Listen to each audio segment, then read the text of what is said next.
Partindo Jesus dali, viu um homem chamado Mateus sentado na coletoria e disse-lhe: segue-me. Ele se levantou e o seguiu. E sucedeu que, estando ele em casa, à mesa, muitos publicanos e pecadores vieram e tomaram lugares com Jesus e seus discípulos. Ora, vendo isto, os fariseus perguntavam aos discípulos: por que come o vosso mestre com os publicanos e pecadores? Mas Jesus, ouvindo, disse: os sãos não precisam de médico, e sim os doentes. Ide, porém, e aprendei o que significa: misericórdia quero, e não holocaustos, pois não vim chamar justos, e sim pecadores ao arrependimento. Vieram depois os discípulos de João e lhe perguntaram: por que jejuamos nós e os fariseus muitas vezes, e teus discípulos não jejuam? Respondeu-lhe Jesus: podem acaso estar tristes os convidados para o casamento, enquanto o noivo está com eles? Dias virão, contudo, em que lhes será tirado o noivo, e nesses dias hão de jejuar. Ninguém põe remendo de pano novo em veste velha, porque o remendo tira parte da veste, e fica maior a rotura. Nem se põe vinho novo em odres velhos, do contrário, rompem-se os odres, derrama-se o vinho, e os odres se perdem, mas põe-se vinho novo em odres novos, e ambos se conservam. Amém. Deus, obrigado por mais uma vez nesse dia podermos ouvir a Tua palavra. Ela, ó Deus, que precisamos para a nossa vida. Sem ela, ó Deus, não temos fé, como diz a Tua palavra. A fé vem pelo ouvir da pregação.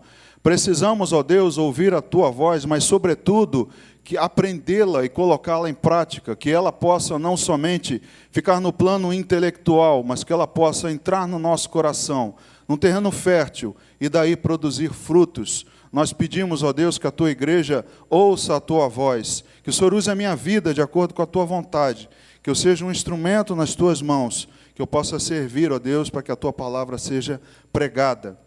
Assim nós oramos, Deus, e já Te agradecemos por tudo, em nome de Jesus. Amém. Pode sentar, irmão. Amados, eu creio que todos os chamados, não somente dos apóstolos, mas seu também, o meu chamado, são especiais. Eu creio que todos aqui têm um testemunho do chamado de Deus, dessa vocação, e eu creio que todos têm uma história, alguns um pouco mais sobrenatural, com algo assim incomum, outros talvez nada de muito espetacular, mas todos os chamados são especiais. E ao olhar para os evangelhos, principalmente os sinóticos, não sei se você sabe, o termo sinótico diz pela semelhança, pela similaridade, o paralelismo que há entre as passagens, né? Muitos seguem a mesma sequência, são muito parecidas as narrativas, e é um resumo dos feitos de Jesus. Nos evangelhos sinóticos nós vemos alguns exemplos. Por exemplo, nesse mesmo evangelho de Mateus, no capítulo 4, nós vemos os chamados de Pedro, André, Tiago e João, lá no capítulo 4, do versículo 18 ao 22, diz assim: caminhando junto ao mar da Galileia, viu dois irmãos, Simão, chamado Pedro, e André, que lançavam as redes ao mar, porque eram pescadores. E disse-lhes: vinde após mim, e eu vos farei pescadores de homens. Então eles deixaram imediatamente as redes e o seguiram. Passando adiante, viu outros dois irmãos, Tiago, filho de Zebedeu, e João, seu irmão, que estavam no barco em companhia de seu pai, consertando as redes, e chamou-os. Então eles, no mesmo instante, deixando o barco e seu pai, o seguiram. Essa passagem, nós vemos a chamada de Pedro, seu irmão, e Tiago e seu irmão também.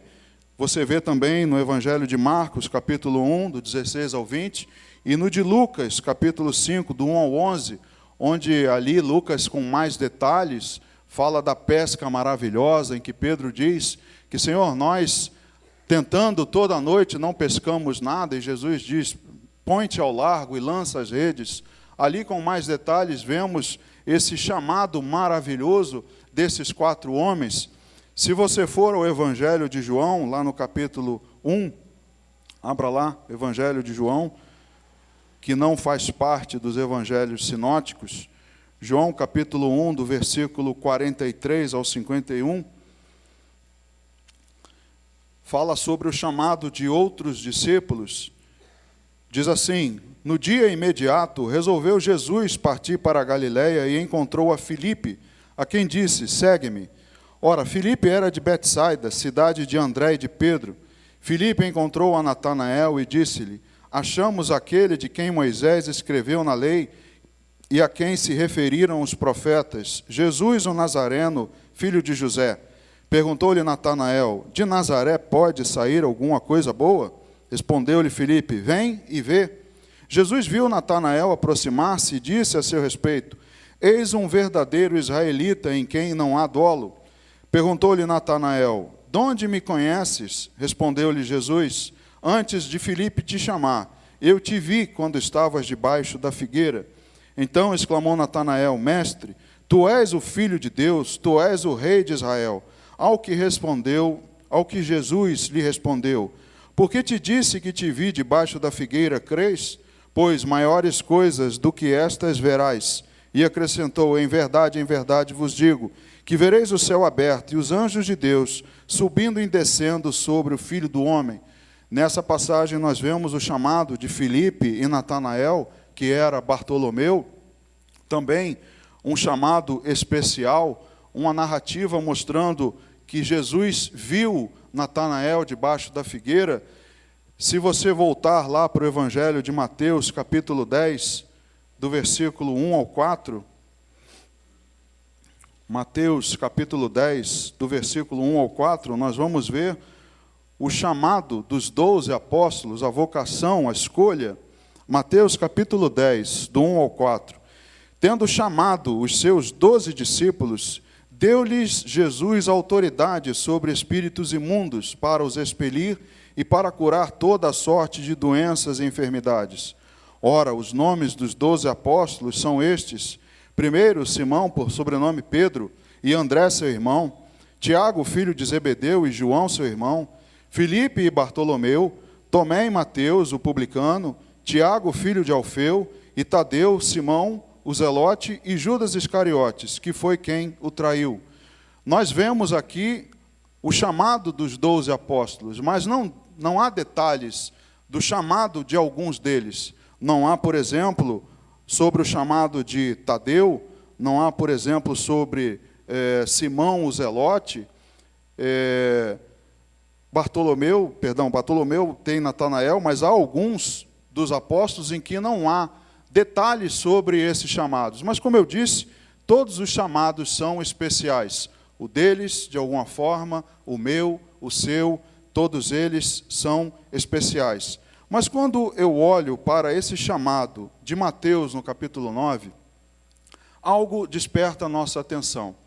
Eu já disse isso algumas vezes, que quando eu leio a palavra de Deus, eu fico imaginando, eu me transporto para aquela época. Eu gosto de ver os comentários, eu gosto de ver o contexto daquela época, gosto de ver a geografia, tentar entender de uma maneira mais ampla e costumo me inserir e fico imaginando a cena. Quando eu olho para essa passagem em que Jesus chama Mateus, é algo que nos desperta a atenção. Eu confesso a vocês que eu fui nas outras passagens de Marcos e Lucas para ver se havia algo mais profundo, mais detalhado, mas é um chamado bastante simples. Jesus simplesmente chegou para ele e disse: segue-me. E aí eu fico pensando assim, mas como se deu isso? Será que foi somente isso? Porque você fica pensando, né, um homem está lá sentado trabalhando, chega Jesus, e ele vira para ele e diz assim: segue-me. E ele levantou e foi. E eu fico pensando assim, mas como? Não teve um bate-papo antes? Não teve nenhuma outra conversa? Nenhum bom dia? E aí, como é que está? A coisa está difícil, né? Pois é, né? Eu sou Jesus, assim, assim, assado. Não vi em nenhum outro evangelho, não vi em nenhuma outra passagem bíblica mais detalhes a respeito desse chamado. Então, quando eu vejo a vocação de Mateus, isso desperta a minha atenção, deve despertar a nossa atenção. Porque quando nós vemos esse chamado, nós vemos uma história que se segue pelos versículos posteriores, que nós temos muito a aprender. Da postura de Mateus, nesse momento, de Jesus, como ele se porta, como ele faz, e nós, então, começamos a ver a respeito desse nosso chamado particular, do meu, do seu, de como foi o nosso encontro com Jesus, como foram as nossas atitudes, vendo as atitudes de Mateus, e eu creio que essa passagem tem muito a nos ensinar. Primeiro, nesse versículo 9, diz assim: partindo Jesus dali, viu um homem chamado Mateus, sentado na coletoria, e disse-lhe: segue-me. Ele se levantou e o seguiu. Simples assim. Amados, Mateus estava sentado na coletoria. Você sabe muito bem que Mateus era um publicano, e ele sentado na coletoria, a coletoria não era um lugar admirado. É para que você perceba o que esses versículos têm a ver conosco, como são muito parecidos com o que nós passamos e ainda vivemos, talvez. Mas a coletoria não era um lugar admirado. Não sei se você sabe, a coletoria eram postos fiscais colocados pelo Império Romano em locais estratégicos, em estradas, ali na volta do lago onde os pescadores chegavam, eles colocavam ali uma coletoria, e aí você imagina a cena, o judeu chegando ou transportando a sua mercadoria, o fruto do seu trabalho para vender, e aí ele visa ver uma coletoria. Ele pensa assim: ah, meu Deus, lá vem o fiscal. E o cara chega e diz: o que você tem aí? Eu estou levando o produto do meu trabalho para vender. Eu falo assim: pois é, mas você agora tem que deixar aqui um imposto. Você tem que deixar a parte do Império Romano. E isso não era muito bem visto. Eu não sei se você gosta do leão do imposto de renda. Você gosta? Ele vai te morder mês que vem. E vai te dar uma garfada grande, porque a tabela do imposto de renda não é reajustada. Ou seja, você deveria pagar menos imposto, e eu também. Aqueles que têm renda mais baixa deveriam estar isentos do imposto, mas vão pagar. Mas eu acredito que ninguém se agrada quando vê uma coletoria, quando vê que tem um imposto para pagar. Ainda mais nós, que sabemos que o imposto é mal aplicado, muitas vezes é roubado. Então, a coletoria representava para o judeu o que representa para mim e para você hoje os impostos altíssimos, e que você sabe que não se sabe exatamente para onde vão, o destino deles. Então, a coletoria ela era colocada ali num ponto estratégico, à volta do lago, quando eles chegavam da sua pesca, né, com um barco cheio de peixes, eles tinham que deixar uma parte ali, pagar o tributo. Então, não era bem visto isso, não era um lugar admirado. E Mateus ficava sentado exatamente ali. E quem sentava na coletoria era um publicano, um homem judeu, e era odiado pelos demais, era considerado um traidor, porque esse publicano, ele sentava na coletoria e recolhia os impostos para o império, mas ele cobrava a mais e pegava uma parte para ele. E isso causava maior ódio dos judeus. Primeiro, por ter que pagar o imposto ao Império Romano, e segundo, por ter que dar uma parte maior para esse publicano. Veja o que diz o Evangelho segundo Lucas, no capítulo 18, como eles eram considerados pelos judeus. Lucas, capítulo 18, versículos 10 e 11. Diz assim: 2 homens subiram ao templo com o propósito de orar, um fariseu e o outro publicano. O fariseu, posto em pé, orava de si para si mesmo desta forma: ó Deus, graças te dou, porque não sou como os demais homens, roubadores, injustos e adúlteros, nem ainda como este publicano. Ou seja, o fariseu, ele colocava o publicano como mais sujo ainda, depois de roubadores, injustos, adúlteros, e nem ainda como esse publicano, ou seja, pior ainda esse aqui que está do meu lado. Obrigado a Deus, porque eu não sou como um desses. Então, não era um homem admirado pelos judeus, muito pelo contrário, era um homem odiado. E assim era Mateus sentado ali. E embora odiado, por isso que eu disse que não difere muito, há muitas semelhanças nessa história do chamado de Mateus e no meu chamado, no seu, embora ele fosse odiado, era um pecador como cada um de nós já foi um dia. Ele, ali, certamente, tomava para si uma parte a mais dos tributos, e nada mais era, por conta disso, do que um pecador. Talvez você não se enquadre nisso, talvez você seja alguém que trabalha com recolhimento de impostos, fiscal da prefeitura, não sei. Talvez você nunca tenha roubado, nunca tenha feito mal a ninguém, mas você estava morto em delitos e pecados, exatamente como Mateus. Nós estávamos assim na mesma situação. Jesus, por certa vez, quando fala a respeito da torre de Siloé, e também de Pilatos, que matou, que dizia que o sangue de alguns galileus havia se misturado ao sangue das ofertas, e semelhantemente a torre de Siloé, que caiu e matou, se não me engano, 18 judeus, Jesus diz assim: vocês pensam que esses eram mais pecadores do que os outros? Muito pelo contrário. Diz: se vocês não se arrependerem, do mesmo modo vocês vão perecer. Ou seja, não há na visão de condenação mais pecador ou menos pecador. Se é pecador, se você rouba, se você mata, é assassino, se você não é nenhum dessas atrocidades, mas ainda assim você está morto em delitos e pecados, o seu destino é exatamente o mesmo. Então, na essência, não há nada diferente do que Mateus era e de nós antes da nossa conversão. Nós éramos também pecadores. E o que diferencia Mateus da maioria é que Jesus não precisou falar muito. Eu já disse para você que Jesus simplesmente chegou para ele e disse o quê? Segue-me. Quando eu olhei isso aqui, eu falei, nossa, a menor pregação da história. 3 sílabas. Segue-me. Foi o que Jesus pregou para Mateus.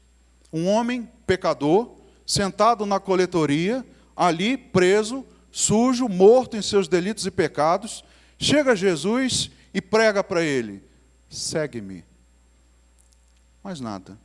Hoje pela manhã, nós ouvimos a mensagem, pastor Maurício dizendo, que muitas igrejas não dão valor à palavra. A palavra não tem mais o espaço, a palavra tem um tempinho diminuto, porque as pessoas não querem ouvir, estão mais interessadas em outras coisas, e nós aqui ouvimos 40 minutos, 45 minutos, e já estamos cansados. A palavra não tem mais valor. E Jesus não precisou gastar muito da sua saliva. Ele chegou para Mateus e simplesmente disse, segue-me. Irmãos, quando eu olhei isso aqui, eu falei, não é possível. Eu me senti um asno. Porque o que a gente gasta de saliva para pregar e ensinar e mostrar para as pessoas a importância de se render a Jesus, é tremendo. Às vezes você gasta dias, aqui semanas, meses, pregando, gastando a sua voz, e as pessoas não ouvem. E Jesus, com 3 sílabas, faz com que Mateus se levante da coletoria e vá atrás dele. Eu achei isso tremendo. Falei, a menor pregação da história. 3 sílabas. E isso diferencia Mateus da maioria de nós. Jesus não precisou falar muito. Outra diferença é que Mateus imediatamente resolve largar a coletoria na hora. É claro que Jesus já era conhecido. Muito provavelmente, Mateus, ali sentado, já havia ouvido falar de Jesus. Passagem anterior, Jesus acabara de curar um paralítico em Cafarnaum. Aquela passagem maravilhosa que os homens tiram do telhado e descem um homem pelo leito para chegar até Jesus. E Jesus também, vendo aquilo, diz a ele, levanta e leva o teu leito. E o homem levanta e anda. É claro que Mateus já havia ouvido falar.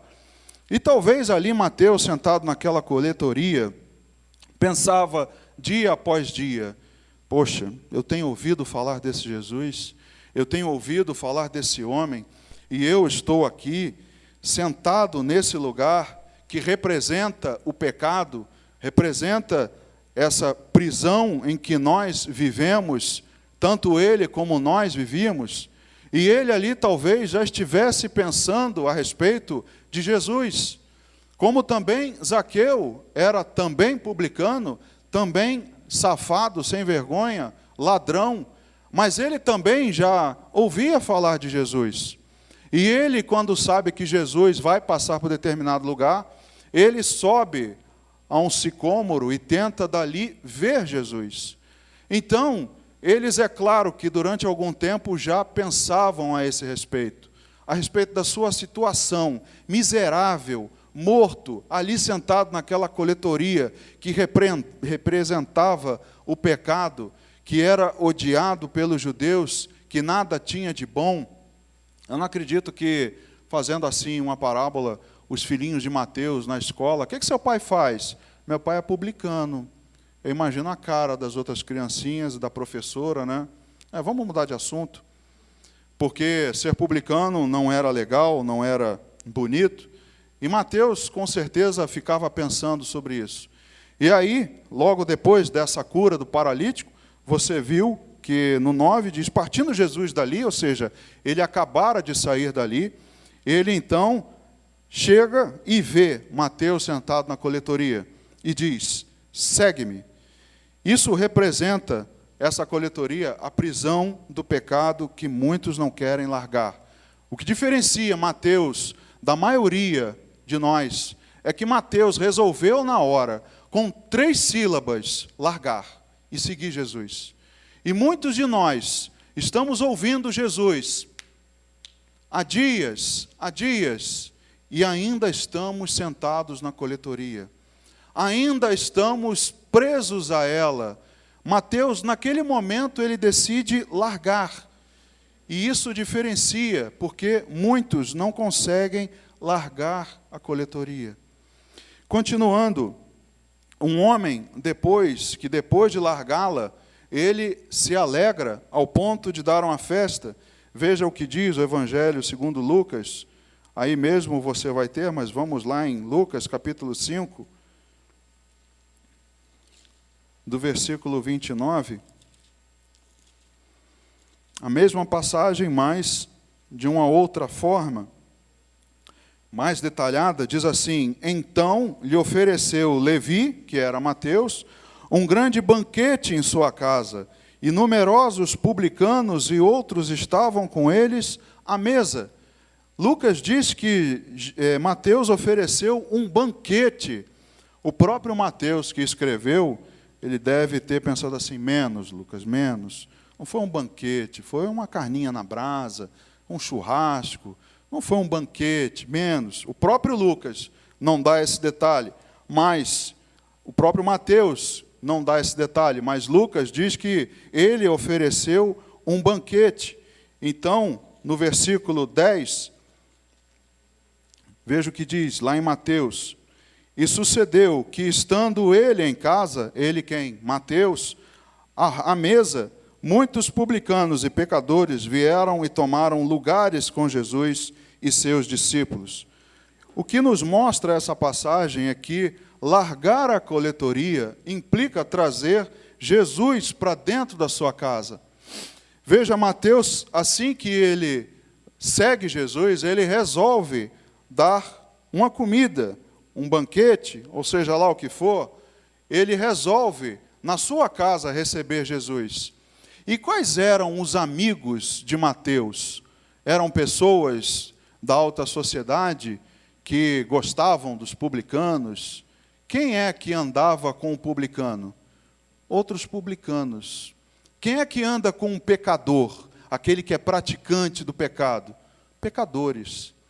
E Mateus, ainda nesse início, ele, quando ouve o chamado de Jesus, ele fica tão alegre que ele dá um banquete e ele chama aqueles que ele conhece. E eles vão à casa de Mateus, ao ponto de dizer a palavra que muitos publicanos e pecadores vieram e tomaram lugares com Jesus e seus discípulos.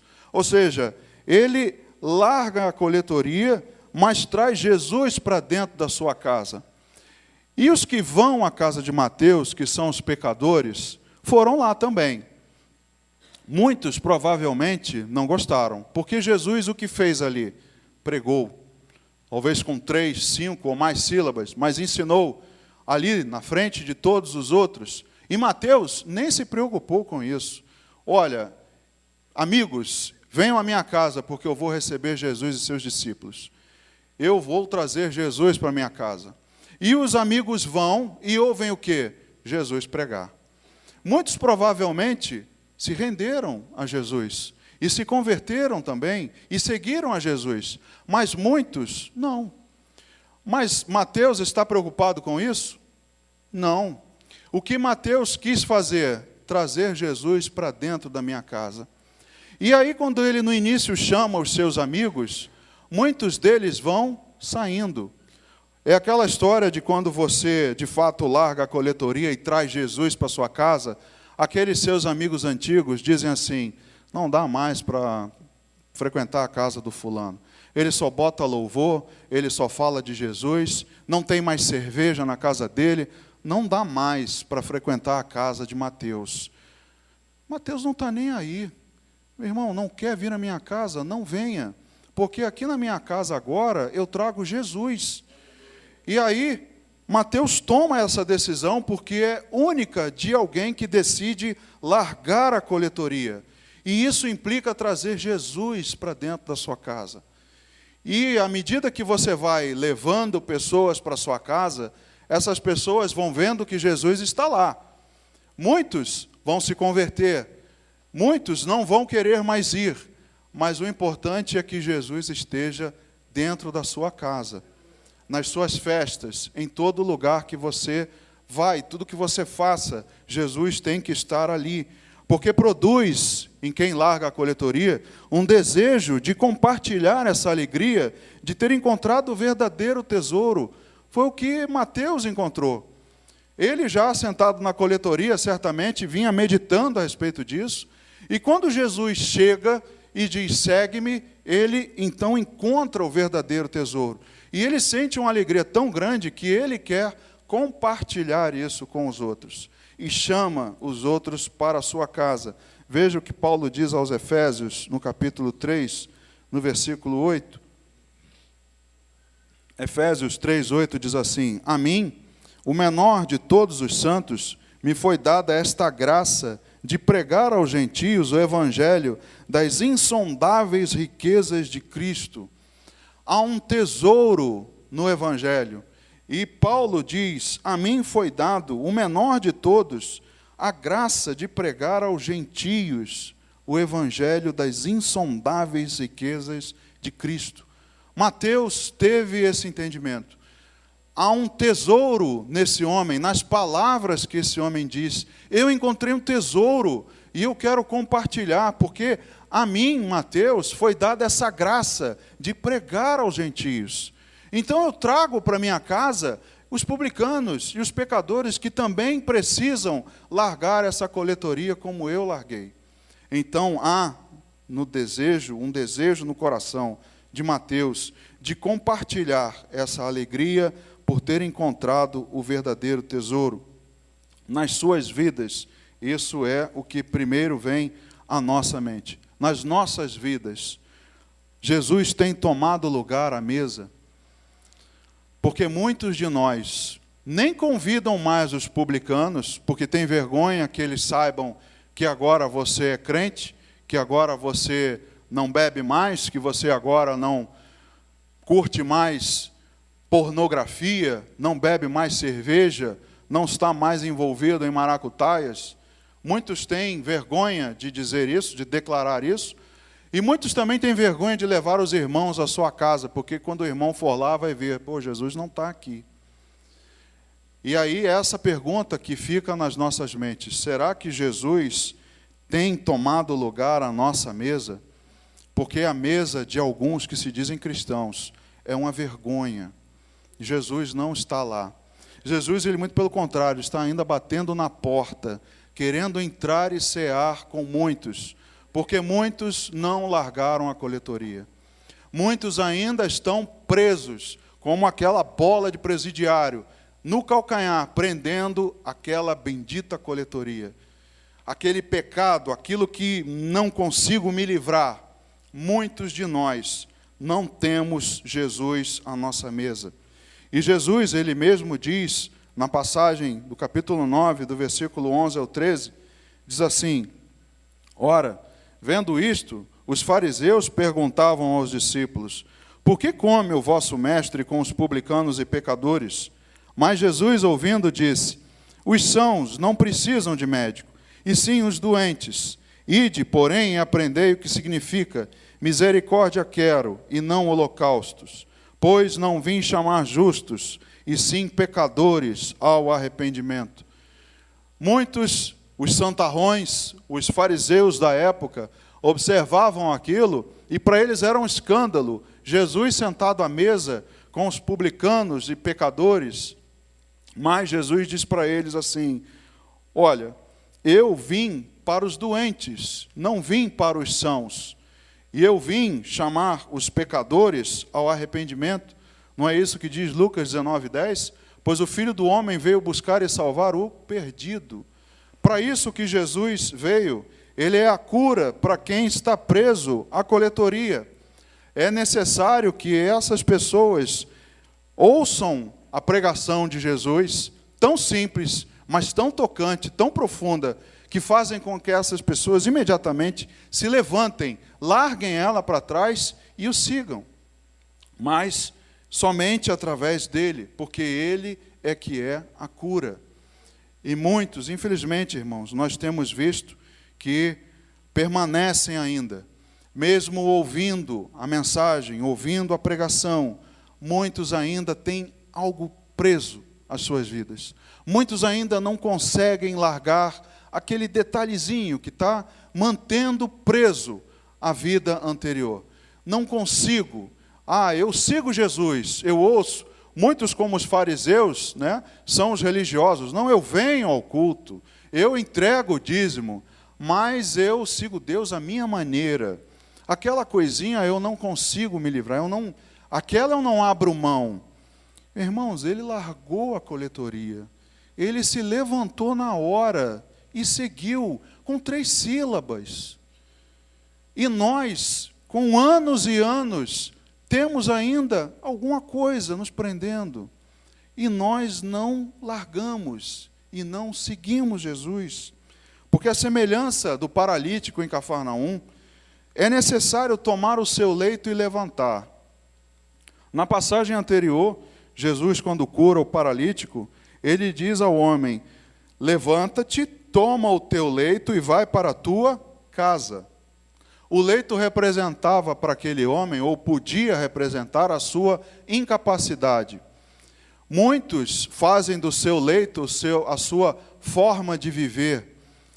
Muitos, se você chegar para eles e diz assim: olha, eu tenho uma oportunidade para você sair daí, para você se restaurar, para você largar esse leito, eu tenho oportunidade de te levar para um centro de recuperação, que você possa ter ali um trabalho, que você possa aprender uma profissão, para que você possa ter sua vida restaurada. Mas muitos não querem. Muitos não querem, muitos querem: deixa o meu leito aqui, porque eu sou o coitadinho, eu levo a vidinha que eu quero levar. Mas Jesus, quando fala para aquele homem, diz: toma o teu leito e anda.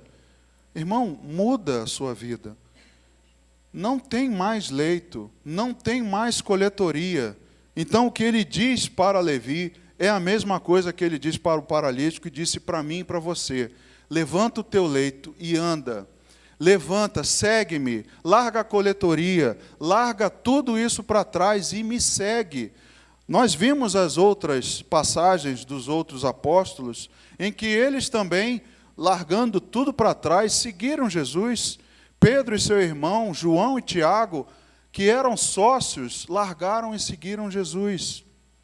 Então, essas passagens do Evangelho de Mateus, nos mostra as atitudes que ele tomou e que nós precisamos tomar também na nossa vida, na nossa caminhada cristã, porque ele teve o seu chamado, eu tive o meu e você tem o seu, mas é necessário que você faça conforme Mateus, preste atenção e aprenda como Mateus lidou com essa situação, porque Jesus está voltando, amém?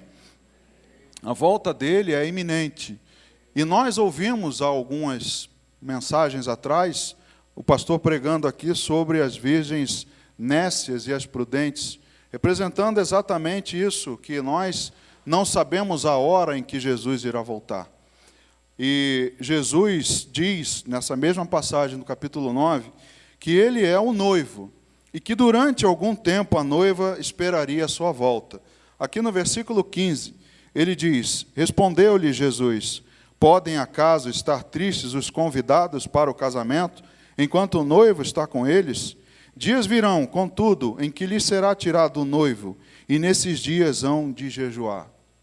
Jesus, ele é repreendido pelos discípulos de João. Algumas passagens dizem que são os fariseus, outras passagens dizem que são os dois, mas Jesus foi repreendido porque eles jejuavam e os seus discípulos não. Então Jesus diz: olha, eu sou o noivo, e durante algum tempo eles não estarão mais comigo. Jesus já dizendo a respeito da sua volta, e nós estamos passando por esse momento em que nós temos que jejuar, e nós somos a noiva. Veja o que diz Apocalipse, capítulo 19, do versículo 7 ao 9. Apocalipse, capítulo 19, do versículo 7 ao 9. Alegremo-nos, exultemos e demos-lhe a glória, porque são chegadas as bodas do Cordeiro, cuja esposa a si mesma já se ataviou. Pois lhe foi dado vestir-se de linho finíssimo, resplandecente e puro, porque o linho finíssimo são os atos de justiça dos santos. Então me falou o anjo: escreve, bem-aventurados aqueles que são chamados à ceia das bodas do Cordeiro. E acrescentou: são essas as verdadeiras palavras de Deus.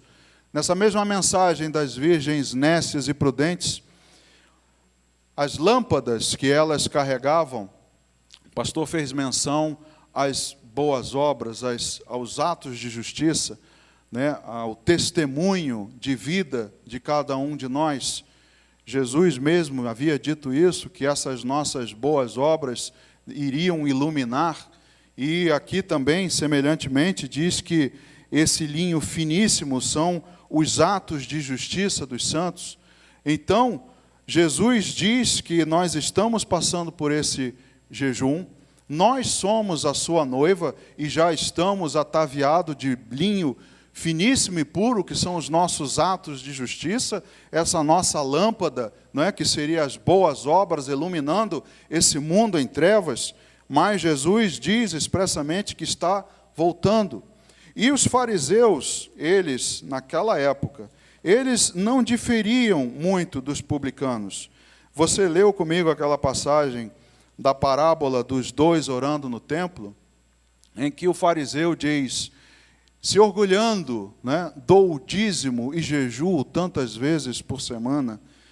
Os fariseus também não se diferiam dos publicanos e de qualquer um de nós antes da conversão, porque a sua coletoria era a religiosidade. Eles acreditavam que simplesmente por cumprir certas etapas e obrigações e ordenanças, eles já se consideravam justificados. E talvez nós estejamos também no mesmo processo. Talvez nós estejamos crendo que, vindo à igreja domingo de manhã e dando o meu dízimo, eu já estou bem. Mas pode ser que alguma coisa esteja nos prendendo à coletoria.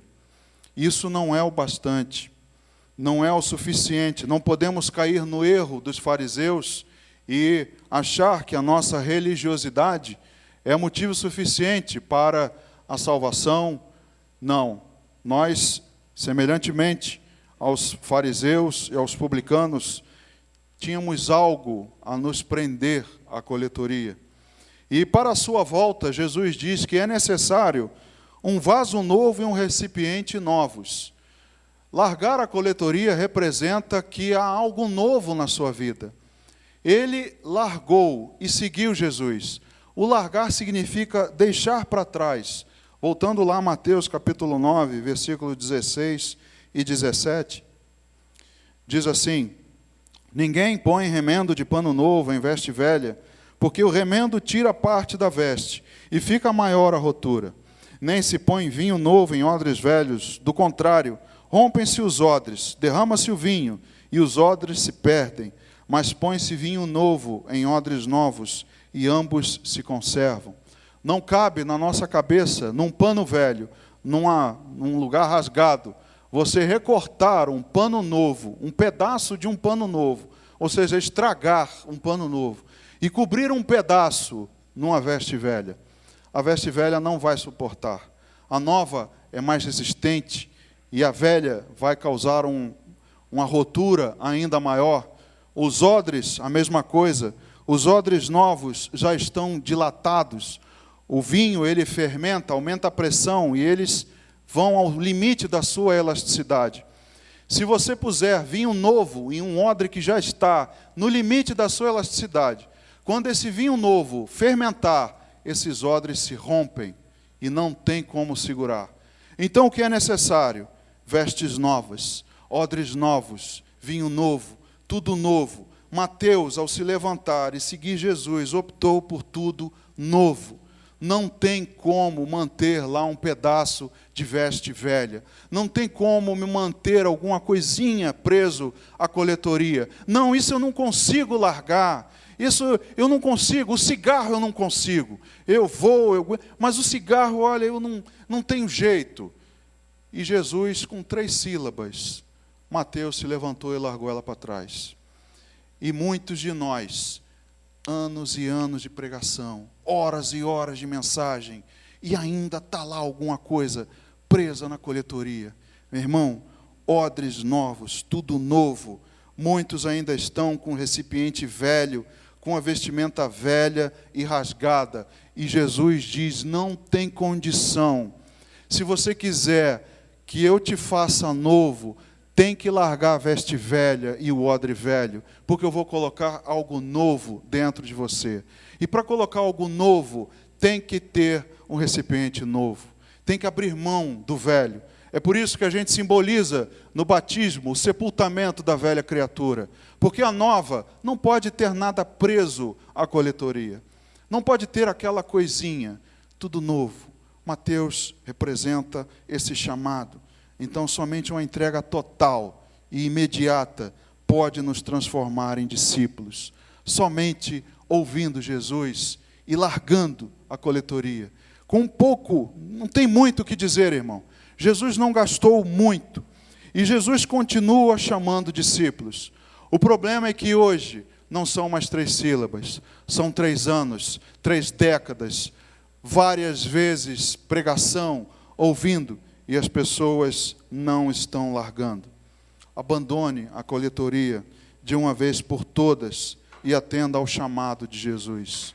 Você tem um chamado, eu tenho um chamado, cada um de nós aqui tem um chamado. E eu tenho certeza que foi especial.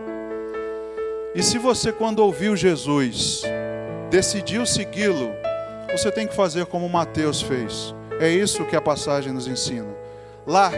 Largue ela para trás. Se alegre, traga Jesus para a sua vida. Se você decidiu segui-lo, deixe que Ele faça parte, sentando na sua mesa, na sua casa, no seu trabalho, para que as pessoas possam ver esse tesouro que você encontrou e você, com essa alegria, quer compartilhar com todos. Amém?